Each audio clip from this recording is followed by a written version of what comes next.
Hey guys, today we'll be covering a 2020 drama film called Innocence.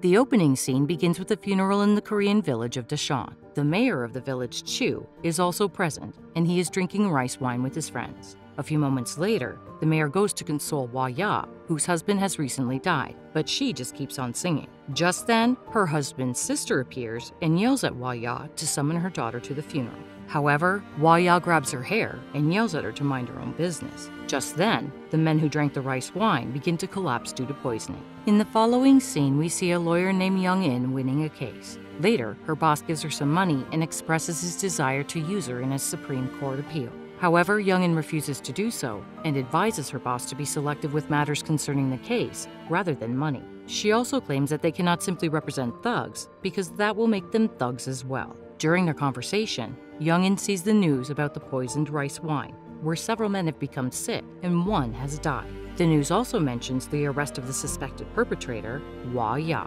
Surprised, she immediately heads to Daejeon, as Hwa-ya is none other than her own mother. On her way, she recalls her time in the village and how she was humiliated. In a flashback, we see her father always treated her badly, and even assaulted her numerous times. Not only this, Young-in was forbidden from attending university and accomplishing anything while her father was alive. She begged her mother Hwa-ya to let her attend university, but the latter always mentioned that they don't have enough money. One day, when she finally had enough, she fled the village seeking a better future. In the present, Young-in arrives in Daejeon and visits her mother in prison. Hwa-ya doesn't recognize her, so she introduces herself as a lawyer. She then asks about the funeral, but Hwa-ya appears to have forgotten everything. Young-in then discovers that her mother is suffering from dementia, which is worsening. After that, she returns home and meets with a police officer named Seok-gu. After a bit of investigation, Young-in notices some pesticide bottles that were used for poisoning. Meanwhile, her autistic brother Young-soo runs around the crime scene. Seeing this, Seok-gu becomes angry and attempts to hit the boy, but Young-in intervenes. The following day in court, it is revealed that the pesticides discovered in Hwa-ya's home match the ones found on her clothes. A witness also claims to have seen Hwa-ya and her son pouring rice wine into the pot while pesticides were nearby. Hearing this, Hwa-ya explodes, claiming her son is innocent. Following the trial, Hwa-ya is led to prison, while angry bystanders hurl objects at her. Elsewhere, Young-in yells at her mother's lawyer for not doing his job properly in court. According to Young-in, the lawyer could have objected to the plaintiff's claims, but he didn't. Unfortunately, this offends the lawyer and he quits the case. Left with no options, Young-in decides to take on the case herself and persuades her boss to allow it. However, when she goes to investigate, all of the poisoned victims' families blame Hwa-ya. She then goes to see her uncle, who tells her that she shouldn't hate her mother because she is a pitiful person. Young-in believes that the case contains numerous suspicious elements and that her mother signed the confession just to save Young-soo. Later, her detective friend provides her with CCTV footage of Seok-gu improperly investigating Hwa-ya. In court, Young-in presents the footage, claiming that her mother was duped into signing the confession. She also shows the photograph she took at the crime scene, claiming that the evidence had been tampered with. Furthermore, she displays a photograph of Seok-gu and the prosecutor with a witness and reveals that both of them are sons of the victims, implying that the witness is lying. She then requests that Hwa-ya be released so that she can receive treatment for dementia. Next, the previous lawyer, the witness, and Seok-gu are informing Mayor Chu about the case. Surprisingly, the mayor chastises them and orders them to detain Hwa-ya again. Elsewhere, Young-in drives her mother to the hospital and consults with the doctor. While talking, the doctor receives a message from the director, prompting him to leave. A few moments later, Young-in returns to the hospital room where her mother was admitted, but doesn't find her. After a while, the police locate Hwa-ya near a lake, and the court orders her to be taken back to prison. Just then, Young-in is approached by a police officer named Wang Yang, a childhood friend of hers. He shows her old footage of Hwa-ya at the police station, where she claims that her husband was murdered and that some of his friends are also involved in it. However, she was dismissed due to her mental state. Wang Yang also informs her about the casino that Mayor Chu is building outside the village. Elsewhere, Mayor Chu is irritated because the casino construction has been delayed, preventing him from getting paid. It is also revealed that Mayor Chu directed the doctor to discontinue Hwa-ya's treatment. Meanwhile, Young-in has suspicions about the previous lawyer's intentions and pays him a visit to find out why he took her mother's case. She also asks him about the casino, but the lawyer reveals nothing. As soon as she leaves, the lawyer calls the mayor to inform them about Young-in. Shortly after, Young-in returns to retrieve her phone, which she had left on recording mode.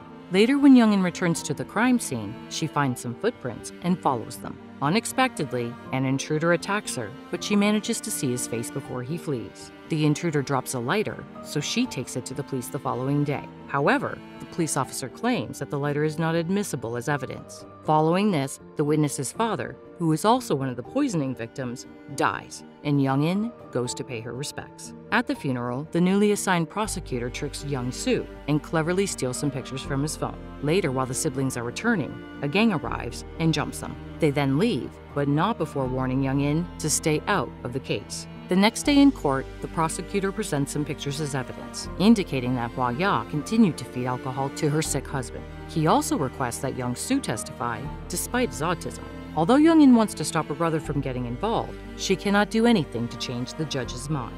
Hence, she starts training Young-soo at home. She teaches him to say "I'm not sure" when she shakes her head, and "that's right" when she nods. During the practice, Young-soo reveals that their father always said that he was dumb because of Young-in. It is revealed that Young-in dropped Young-soo as a child, and as a result, their father blamed Young-in for the issues. However, Hwa-ya, being a smart woman, always defended her daughter and tried to make her husband understand that Young-soo was born autistic. The next day in court, the prosecutor manipulates Young-soo into admitting that he poured the wine. When Hwa-ya hears this, she explodes and confesses that she is the perpetrator and that her son is innocent. As the tension in the room rises, Hwa-ya collapses and is rushed to the hospital, while Young-soo is arrested. Desperate to save her family, Young-in starts digging deeper into the case. Soon, she discovers that everyone involved in the case is also somehow connected to it. She then wonders why the mayor hates her mother so much. Elsewhere, the prosecutor tells Hwa-ya that her son is safe as long as she continues to confess to the crime.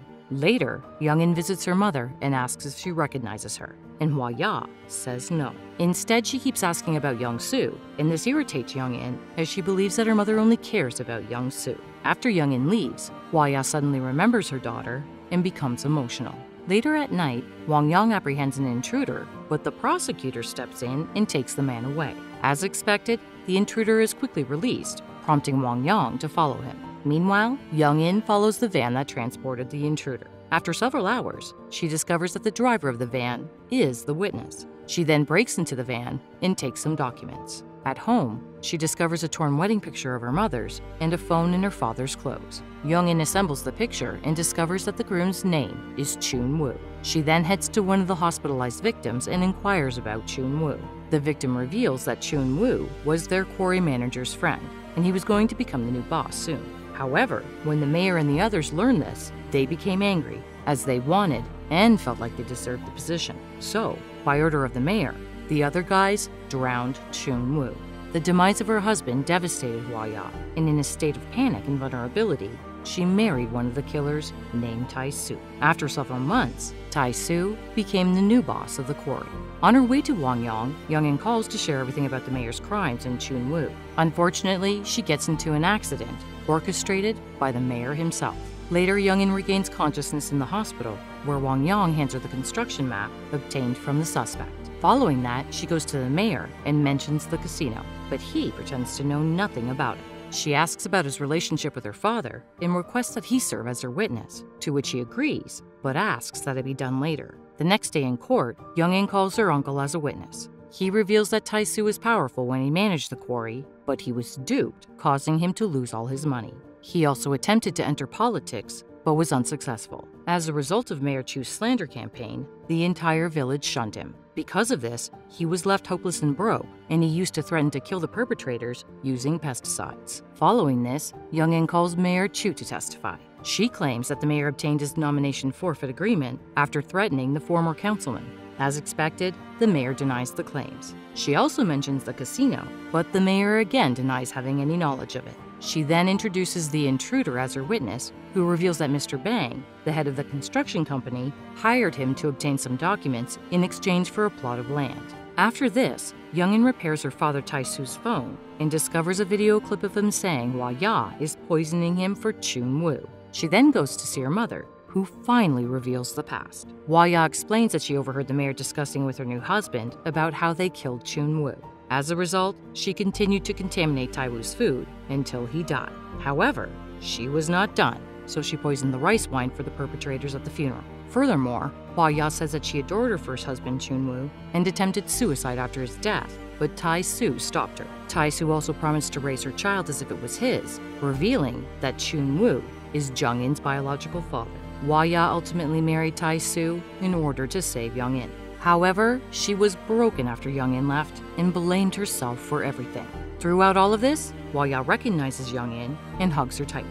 Young-in also becomes emotional and apologizes to her mother for leaving. In the next scene at the court, Young-in reveals the map naming the mayor's wife's family members as landowners. The mayor duped her father and the villagers into thinking the land was a gold mine, and now he's using the casino permit to fund his campaign.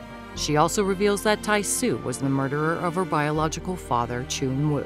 After saying this much, she blames Tai-soo for everything in order to save her mother, claiming that he planned his own death and poisoned the rest of the villagers. Following the trial, the mayor's popularity wanes, and the villagers start seeing him as a culprit. The following day, Young-in presents her brother once more to demonstrate that Tai-soo used to despise the mayor and had planned to murder him. She then reveals that her mother is innocent, as she cannot even recognize her own daughter and therefore cannot be the perpetrator. After hearing all of her claims, the judge finally declares Hwa-ya not guilty. Outside, the prosecutors ask Young-in if she believes her mother is truly innocent, to which she responds that her mother has already been punished. Young-in, along with her mother and brother, then return home together. In the final scene, Young-in recalls her childhood days with her mother. She then tosses the mobile phone into the lake, drowning the information inside it forever.